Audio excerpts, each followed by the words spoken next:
Liftoff. Liftoff.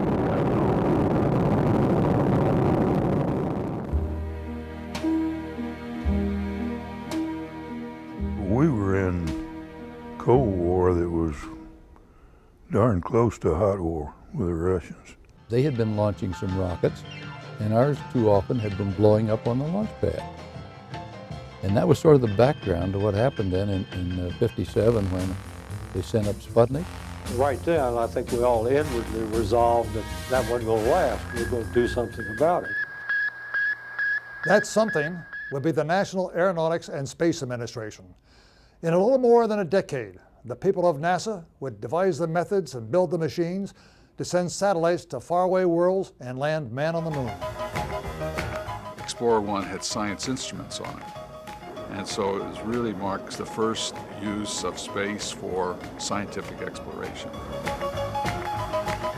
We have one of the most challenging assignments that has ever been given to modern man. We will be preparing for the day when manned flight goes into space.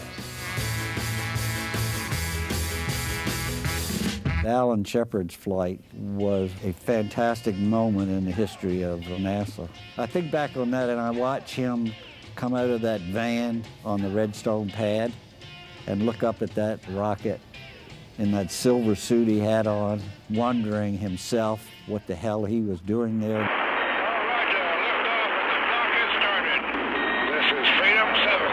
This nation should commit itself to achieving the goal before this decade is out of landing a man on the moon and returning him safely to the earth. That was all heady stuff, and we were all, go man, go. Some of the doctors were concerned, for instance, that when you're in zero G for a while, for several hours, they're afraid your eyes might change shape. Roger, zero G, and I feel fine. Capsule is turning around. Oh, that view is tremendous. This is the dawn. It truly was the age of Aquarius in the 60s. The mood around us was always electric. The press revered the astronauts, and it revered those of us in the front of the program. Communication satellites, of course, came into being, and a lot of other, neat things have happened as a result of that technology push. There's the drop. Before it returns to Earth again, the X-15 may fly some 60 miles straight up at nearly 4,000 miles per hour. The country was trying to build a supersonic transport, at least to do some research and build some prototypes. So by trying to study the flow fields about these vehicles, trying to compute the sonic booms and their propagation to the ground was a very interesting and challenging problem. 3, 2, 1, 0. Ignition start. Liftoff. Gemini was the program between Mercury, the single-seater in Earth orbit, and Apollo, the three-seater all the way to the moon. Gemini 12, Houston, Capcom, new EVA record, beautiful job. The fire on the pad was a traumatic event. It ripped us apart, to be perfectly honest with you. It was a terrible day. 5 weeks later, as the backup crew, we inherited the first manned Apollo mission, which turned out to be Apollo 7. So we were quite proud of the fact that we had a triumph out of a disaster. The first time we flew a crew on a big Saturn V, we sent them to the moon. 10 orbits, not just to swing around the back. Very bold decision. The moon is essentially gray, no color. I just thought there were so many unknowns that I would have given us about a 50-50 chance of being the first flight to land and return someone safely. Okay, engine stop. We copy you down, Eagle. Tranquility Base here. The Eagle has landed. I think it was the biggest event from an aviation point of view and probably from a scientific point of view that happened in the 20th century. It's one small step for man, one giant leap for mankind.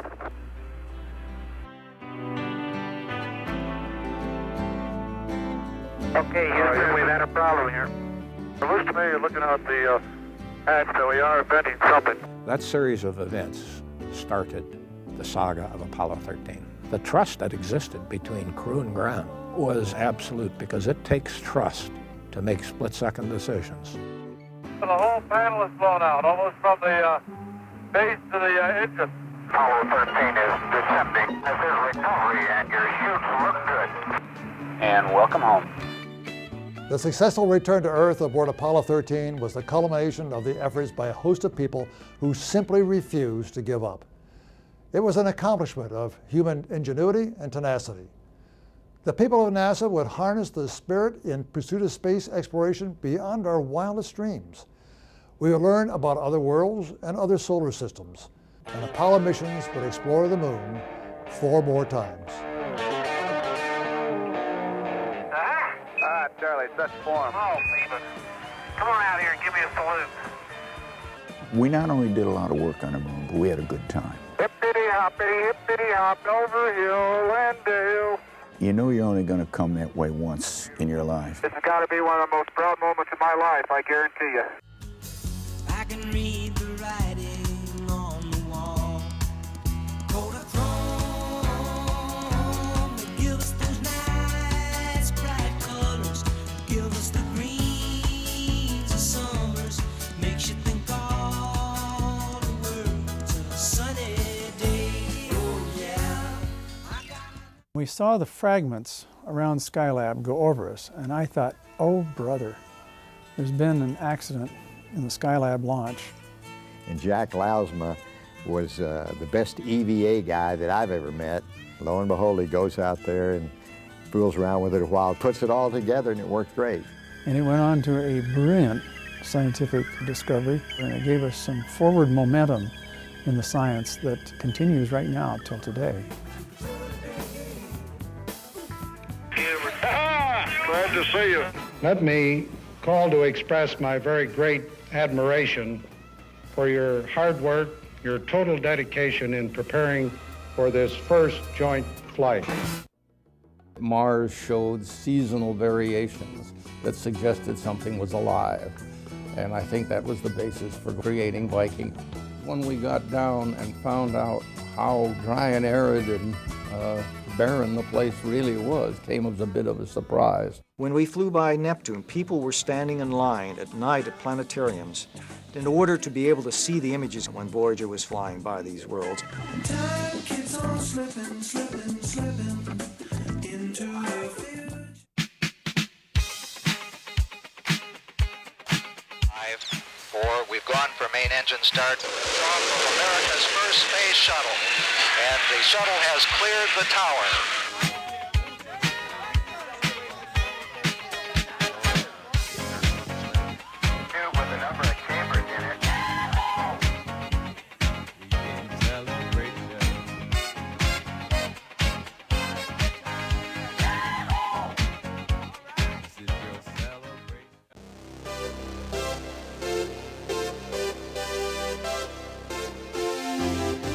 The fact that I was going to be the first American woman to go into space carried huge expectations along with it. It wasn't for me a desire to be the first African American in space, because I figured being the number 2 guy would be a lot more fun.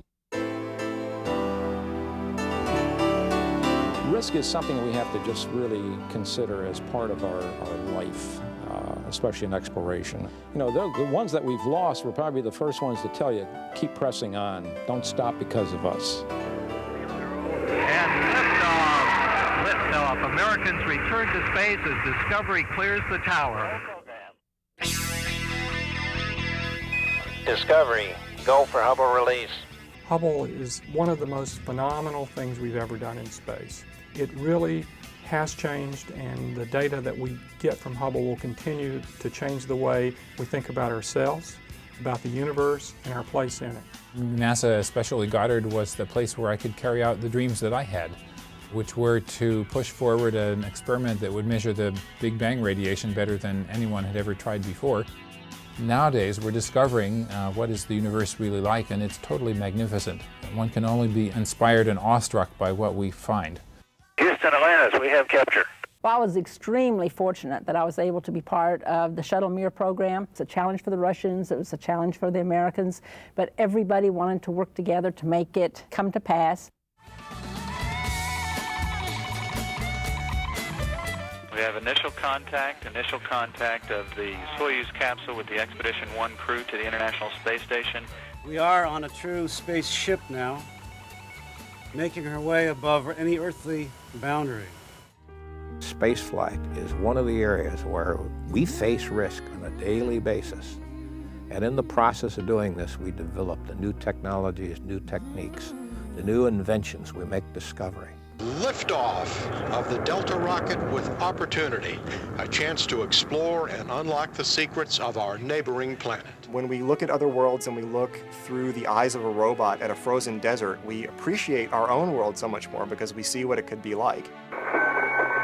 Station 4, arriving. When you arrive on the International Space Station, there's a little bit of a shock factor. It was like, wow, we're really here. Man, this is going to be a long visit. We are overcoming these cultural obstacles and bringing these people together with this common goal, I think is one of the most significant aspects of the International Space Station. I believe that human beings should expand into space. By doing that, we can learn about ourselves and make the society and the world better. We will give NASA a new focus and vision for future exploration, to gain a new foothold on the moon, and to prepare for new journeys to the worlds beyond our own. I'd like to see the mission to Mars be accomplished. It's something I did some work on in making the proposal we made. I think there's a consensus that going to Mars is a worthy objective, and I'd like to see that accomplished. Perhaps at one time in the distant past, at least some basic life forms existed on Mars and perhaps could again in the future. These things mean a lot to me. I think space is important, and I think America should continue to be in the forefront of space exploration. We as a civilization must explore. That's who we are. Intrinsically, that's who the human race is. We're explorers. No matter where you go in the world, people know what the letters NASA stand for. They say NASA, and they say it with recognition. That in and of itself tells you that NASA stands for something in the world, not just in America, but across the world. This 50th anniversary is a time to look back on an astounding record of achievement. NASA missions have expanded our understanding of the universe, our solar system, indeed our own planet, in ways we couldn't even imagine in 1958. But more importantly, this is a time to look forward. Every question we have answered begs a new question. Every mystery explained reveals another. As human beings, we must explore. We must learn. We must ask why and how. Today, as NASA moves forward with new missions, the goal remains the same as it was a half-century ago: to pioneer the frontier of space for the peaceful benefit of all mankind.